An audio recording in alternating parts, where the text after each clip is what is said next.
حضور کو علم غیب نہیں دیا گیا تو ہم لوگ عالم غیب مانتے ہیں کیوں؟ یہ آپ نے کیسے کہہ دیا حضور کو علم غیب نہیں؟ کوئی آیت ہی لکھ دیتے اس پر.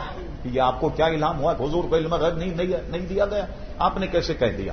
آپ تو سائل کی حیثیت میں پوچھتے کیا حضور علیہ السلام علم غیب دیا گیا؟ آپ نے تو فتویٰ داغ دی، تو ڈیسیژن لے لیا آپ نے تو کہ حضور کو علم غیب نہیں دیا گیا. اللہ اکبر. اب آئیے، اگر آپ نے یہ بات کہی تو آپ توبہ کیجیے. اب میں آپ کے سامنے قرآن کی آیتیں پڑھتا ہوں. حافظ صاحب ہیں بھائی کوئی؟ آپ ہیں حافظ صاحب؟ تھوڑا سا قریب آ جائیے میرے. جب میں آیتیں پڑھوں صرف آپ گردن ہلاتے رہی کہ میں ٹھیک پڑھ رہا ہوں، کیونکہ میں حافظ نہیں ہوں، پہلے بتا رہا ہوں. سنیے آیت. ما کان اللہ لیطلعکم علی الغیب ولکن اللہ یجتبی من رسولہ من یشاء. اے عام لوگوں، یہ تمہاری شان نہیں کہ اللہ تبارک و تعالی تم کو غیب کی باتیں بتائے. اس کے لیے تو اللہ تبارک و تعالی اپنے رسولوں کو پسند کر لیتا ہے، ان پر اظہار غیب فرماتا ہے. ایک آئے سورہ جن آخری کی طرف آئی. عالم الغیب فلا یظہر علی الغیب احدا. اللہ عالم الغیب ہے، اپنے غیب کے بھید کی خبر کسی کو نہیں کرتا. الا من ارتضی من رسول، سوائے اپنے پسندیدہ رسولوں کے. دو آئے. تیسری آئے سنی. وعلمک ما لم تکن تعلم، میرے حبیب جو کچھ تم نہیں جانتے تھے تم کو بتا دیا گیا. چوتھی آئے. وما ہوا علی الغیب بضنین، ہمارا رسول غیب کی باتیں بتانے میں بخیل نہیں ہے، سب بتا دیتا. اور کیسے بتاتا ہے؟ کتاب الفتن مشکا شریف نکالی آخری حصہ. حضور علیہ السلام پر منافقین نے یہی بات کہی جو آپ نے کہی کہ غیب نہیں جانتے. یہ ساتھ بیٹھتے تھے اور اکیلے میں جب ہوتے تو ٹھٹا کر کے دیکھا حضور کو تو علم غیب ہے ہی نہیں. ہم تو ٹھٹا تمسور کر کے آگے حضور کے. حضور کو پتہ ہی نہیں کہ ہم نے دل سے ایمان قبول نہیں کیا، ہم تو گویا اسلامی قبول نہیں کیا، اور حضور کو پتہ ہی نہیں. یہ کرتے رہے تھوڑی دیر تک یہ چلتا رہا. اور اس کے بعد قرآن وَمِنَ النَّاسِ مَن يَقُولُ آمَنَّا بِاللَّهِ وَبِالْيَوْمِ الْآخِرِ. یہ منافقین کیا کرتے ہیں؟ تمہارے سامنے آن کر کہتے ہیں کہ ہم ایمان لائے اللہ تعالیٰ وَبِالْيَوْمِ الْآخِرِ، آخرت دن.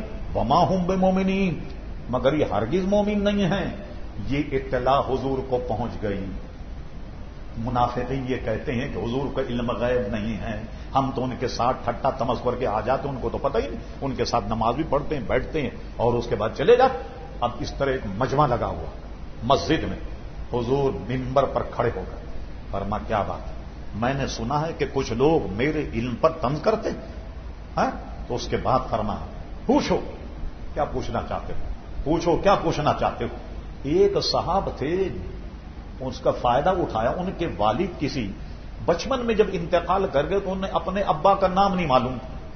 یہ مفقود تھا کہ ان کے ابا کون ہے. بچپن میں انتقال ہوئے، جیسے بہت سے آپ دیکھا ہوگا ایسے بچپن میں ہو جائے تو بچے بھی کسی کی گود میں پڑتے ہیں تو اپنے اما ابا کو جانتے ہیں. ان کے ابا کو کسی کو معلوم کر کھڑے. حضور میرے ابا کا کیا نام؟ پر تیرے ابا کا نام یہ ہے. اور پوچھو کیا پوچھنا چاہتے. ملا علی قاری اس کی شرح میں کہتے ہیں کہ حضور علیہ السلام نے ایک ایک کا نام لے کر فرما فلاں کھڑا ہو نکل منافق، فلاں کھڑا ہو نکل تم منافق. ملا علی قاری کہتے ہیں 70 منافقین کو ذلیل کر کے مسجد سے باہر نکال دیا. اور جب باہر نکالا تو انہوں نے سازش کیا کی؟ وہ آپ سنتے رہتے ہیں کہ بنایا کو جو حضور کے مقام میں ایک مسجد بنی تھی، مسجد درا. اب آئیے مسجد دران کفر متفریقا بین المومنین. انہوں نے ایک بیماری والی مسجد بنائی جہاں سے کفر کی اور منافقت کی تفریق کرتے تھے. جب انہوں نے حضور کے مقالے مسجد بنائی، آج کل کے خسخسے سنی ہوتے تو کہتے چلو اللہ ہی کو تو سجدہ کر رہے ہیں، اذانیں دے رہے ہیں، اللہ اس کے رسول کے نام کو بلند کر رہے ہیں، کرنے دو. حضور علیہ السلام نے صحابہ کو بھیج کر مسجد میں آگ لگوا دی، جلا دی ان کی مسجد، آگ لگا دی. جب تم ایمان والے نہیں تو مسجد کیسے بناؤ گے تم؟ تو اب کیا ہوا؟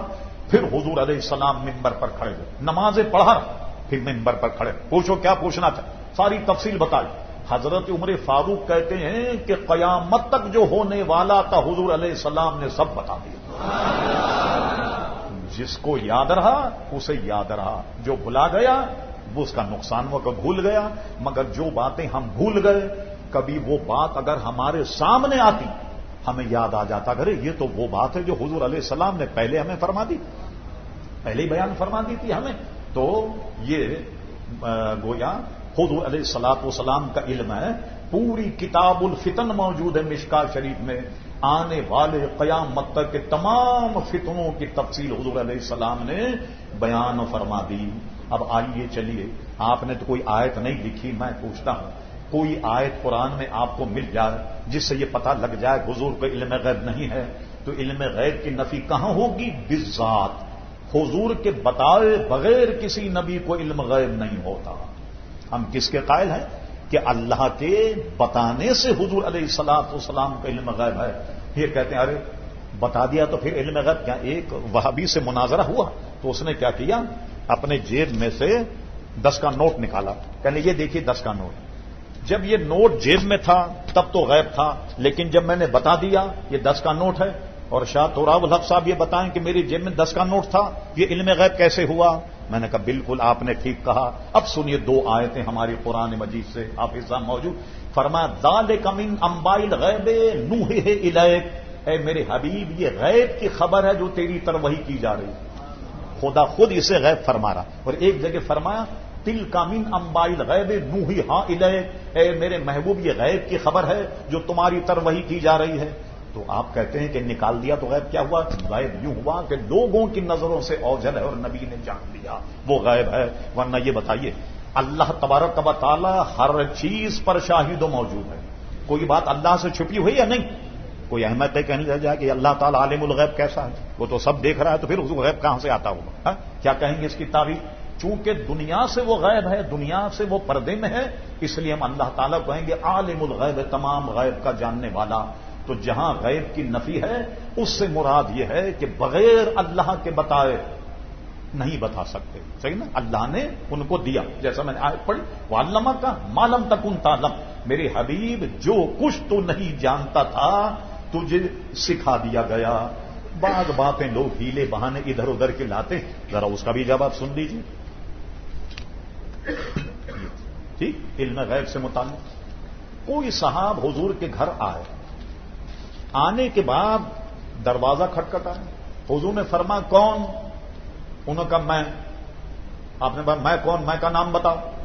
پھر انہوں نے میں کا نام بتایا کہ میں، پھر حضور نے دروازہ کھولا تو براہین قاطیہ جو دیوبندی کی جو کہ صفحے اول کی کتاب ہے اس میں انہوں نے یہ لکھا حضور تو یہ بھی نہیں جانتے کہ دیوار کے پیچھے کون ہے۔ حضور نے پوچھا نا کہ میں کون؟ میں کا نام بتاؤ۔ حضور کو یہ بھی معلوم نہیں کہ دیوار کے پیچھے کون ہے۔ اللہ اکبر۔ ایک ہمارے بہت بڑے علامہ گزرے، ہو سکتا ہے ابھی بھی زندہ ہوں، حضرت اللہ مولانا عبدالسلام صاحب، ایک کتاب انہوں نے لکھی علم خیر الانام، 30 سال 35 سال پہلے میں نے پڑھی تھی اور اب بھی میرے پاس موجود ہے۔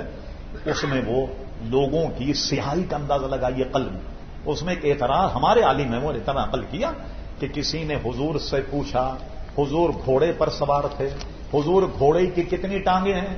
حضور کو پتہ نہیں تھا گھوڑے کی کتنی ٹانگیں۔ حضور نیچے اترے اور جھانک کر کے دیکھ کر بتایا کہ گھوڑے کی 4 ٹانگیں ہیں۔ سبحان اللہ، کیا بات! کعبے کس منہ سے جاؤ گے والی، شرم تم کو مگر نہیں آتی ہے؟ حضور کو گھوڑے کی 4 ٹانگیں یہ بھی نہیں پتا تھا، دروازے پیچھے کیا یہ بھی نہیں پتا۔ اب سنیے حضور نے کیوں پوچھا۔ پوچھنے میں کوئی حکمت ہوتی ہے، علم والا آدمی اگر پوچھے اس میں کوئی حکمت ہوتی ہے۔ کہا میرے غلاموں میں تو جانتا ہوں کہ یہ کون ہے، مگر میں تمہیں ایک قانون اور ضابطہ دینے آیا ہوں۔ خبردار جب بھی تمہارے گھر آئے کوئی کہے کہ کون، وہ کہے میں، کبھی دروازہ مت کھولنا، میں تو سب کو جانتا ہوں، تم نہیں جانتے۔ ہو سکے کوئی چور آ جائے، کوئی چکر آ جائے، کوئی ڈاکو آ جائے، کوئی بدماش آ جائے، تو جب تک آنے والا نام نہیں بتائے دروازہ مت کھولنا۔ یہ نظام دیا حضور علیہ الصلوۃ والسلام نے کہ تاکہ تمہیں میں بچاؤں کہ کوئی بدماش اچکا تمہارے گھر نہ آ جائے۔ اس میں حکمت عزیزان گرامی یہ تھی۔ اب آئیے یہ ان کی بڑی مضبوط دلیلیں بتا رہا ہوں۔ ایک موقع پر حضور علیہ السلام صحابہ کے ساتھ سفر میں تھے۔ اب اس کے بعد جب سفر سے کوچ کرنے لگے، ام المومنین حضرت عائشہ صدیقہ کے گلے میں ایک ہار تھا، وہ گلے کا ہار گم گیا، بسیار تلاش کرتے رہے وہ ہار ملا نہیں۔ ٹھیک، پھر اس کے بعد کیا ہوا، سب لوگ پریشان ہو گئے، بہت دیر ہو گئی وہاں ٹھہرنے میں، اور سب سے بڑی بات یہ ہوئی کہ وضو کا پانی ختم ہو گیا۔ اس لیے سب لوگ پریشان ہو گئے. تو حضرت ابو بکر صدیق کے پاس آئے شکایت کرنے کے. دیکھیں آپ کی بیٹی کی غفلت سے کتنا بڑا معاملہ ہوا.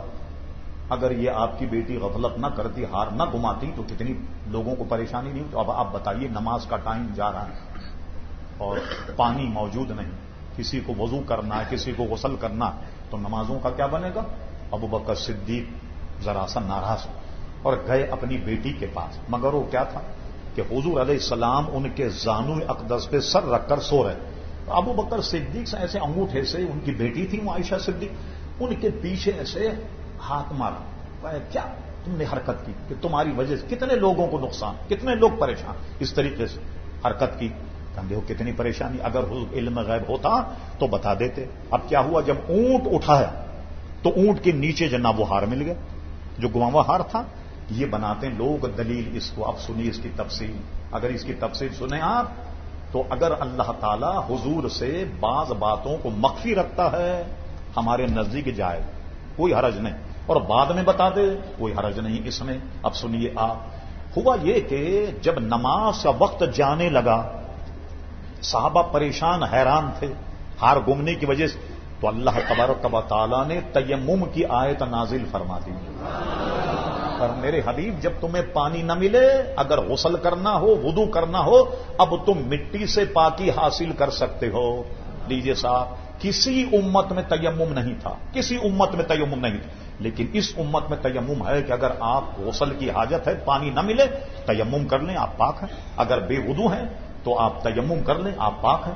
لیکن اس کے بھی شرائط, مثلا 1 میل ادھر, 1 میل ادھر, 1 میل سامنے, 1 میل پیچھے, اگر یہ متفق ہو جائے, کسی سے معلوم ہو یا آپ کا اپنا تجربہ ہو اور نماز وقت آ جائے, تیمم کر کے نماز پڑھ لی جائے گی. کتاب التیمم مشکاۃ شریف میں حدیث ہے کہ 2 صحابہ کہیں سفر پر تھے اور اس میں انہیں پانی نہیں ملا, تو دونوں نے تیمم کر کے نماز پڑھ لی. نماز پڑھنے کے بعد جب اپنی منزل پر آئے تو ایک صحاب نے وضو کر کے اپنی نماز لوٹائی اور ایک صحاب نے نماز نہیں لوٹائی. دونوں صحابہ میں اختلاف ہو گیا کہ بھائی نماز ایک صاحب نے لوٹائی, دوسرے صاحب نہیں لوٹائی. کہ چلو حضور سے مسئلہ پوچھ لیں. یہ دونوں حضور علیہ السلام کی خدمت میں آئے. کہ حضور ہم فلاں جگہ تھے تو ہم کو پانی نہیں ملا, ہم نے تیمم کر کے نماز پڑھ لی, انہوں نے اپنی نماز لوٹائی, میں نے نماز نہیں لوٹائی. تو جنہوں نے نماز لوٹائی حضور علیہ السلام نے انہیں فرمایا کہ تم نے دوہرا ثواب کمایا, تم نے دوہرا ثواب کمایا. ٹھیک. اور جنہوں نے نماز نہیں لوٹائی ان سے فرما تم نے سنت کو پا لیا, تم نے سنت کے مطابق کام کیا. کیا مطلب ہوا اس حدیث کا کہ تیمم کر کے کوئی نماز پڑھ لی جائے تو اس نماز کو لوٹانے کی ضرورت نہیں ہے. جو انہوں نے لوٹائی وہ نفل ہو گئے, اس لیے فرمایا تم نے ثواب دوہرا کمایا. مگر سنت کو کون پہنچا کہ جس نے نماز نہیں لوٹائی, فرمایا تم نے سنت کو پا لیا. اب آئیے, جب آیت تیمم نازل ہوئی تو حضرت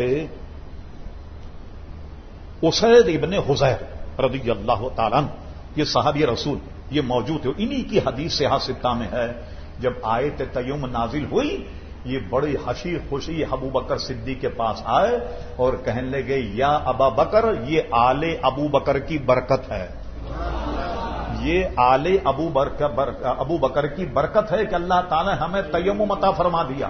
اور اس تیمم کرنے کے بعد نماز پڑھی, اور نماز پڑھنے کا جب قافلہ جانے لگا, جب اونٹ اٹھایا تو اونٹ کے نیچے سے وہ ہار مل گیا. اب لوگ بتاتے ہیں کہ دیکھو وہ معلوم نہیں تھا, اس میں کیا حکمت تھی, آیت تیمم امت کو دینی تھی. ایک بار اب لیجیے, اگر یہ دلیل بناتے ہیں آپ کی کتاب سے, آپ کی خانہ تلاشی لیتے ہیں ہم, جیسے پولیس والے گھر کی تلاشی لیتے ہیں تو آپ کی خانہ تلاشی لیتے ہیں ہم. آپ کے گھر کی کتاب ہے شمائم امدادیہ, اور اس کے لکھنے والے کون ہیں, جمع کرنے والے مولوی اشرف علی تھانوی صاحب, 5-7 مولویوں کے اس پہ دستخط, حاجی امداد اللہ مہاجر مکی کا ملفوظ ملاحظہ فرمائیے. فرماتے ہیں کہ لوگ کہتے ہیں کہ انبیاء اولیاء کو علم غیب نہیں ہوتا. ارے میں کہتا ہوں اہل اللہ جدھر نظر اٹھا دیں علم غیب کے پردے اڑ جاتے ہیں. اور لوگ حضرت صدیق اکبر کے ہار کے واقعے کو اپنی دلیل بناتے ہیں, تو میں کہتا ہوں کہ یہ دلیل نہیں ہے, اصل میں علم کے لیے توجہ کا ہونا ضروری ہے. اس طرف حضور کی توجہ نہیں تھی. کتنا شاندار جواب دیا. یہ بالکل ایسا ہے جیسے یہ حافظ صاحب آ جائیں میری مسجد میں کہ مجھے تراویح پڑھانے. میں کہوں بھائی مولانا صاحب آپ سے انٹرویو لینا. کہا کیجیے صاحب انٹرویو لیجیے. میں کہوں اچھا یہ بتائیے کہ سورہ یاسین کا آخری رکوع کہاں سے شروع ہوتا؟ اب مولانا سوچ میں پڑ گئے, ذرا ذہن بنا رہے ہیں نا. تھوڑی دیر کے بعد انہوں نے پھر پڑھا. پھر میں نے کچھ یہ فلاں آیت کہاں ہے, یہ پھر بیچارے سٹ پٹا کر یاد کرنے کا پھر بتا کہ یہاں ہے. کوئی احمق کا نہیں جی, حافظ ہی نہیں ہے یہ, ہاں ایسے ہی بول رہے ہیں. ارے بھائی توجہ کی ضرورت ہوتی ہے, توجہ کو مبذول کرانا ہے کہ آخری رکوع کہاں سے شروع ہوتا, یہ آیت کون سے پارے کون سے سپارے کون سے رکوع میں ہے, تو توجہ ہونی چاہیے. یہ جواب حاجی امداد اللہ مہاجر مکی کا ہے. شمال امدادیہ انہی کے مکتب کی چھپی ہمارے پاس موجود ہے. اس میں انہوں نے علم غیب کا جواب جو میں نے دیا وہ آپ کو دے دیا ہے. اب تو میرا خیال ہے مکمل ہو گیا ہوگا آپ کو, کہ باور ہو گیا ہوگا آپ کو کہ حضور علیہ السلام یا تمام انبیاء کو جو بھی علم غیب اللہ تبارک و تعالیٰ کا عطا ہی ہے. اللہ کے بغیر عطا کیے کسی کو کوئی علم کا کوئی چیز کسی کو نہیں مل سکتی بغیر اللہ تعالیٰ کے عطا کے.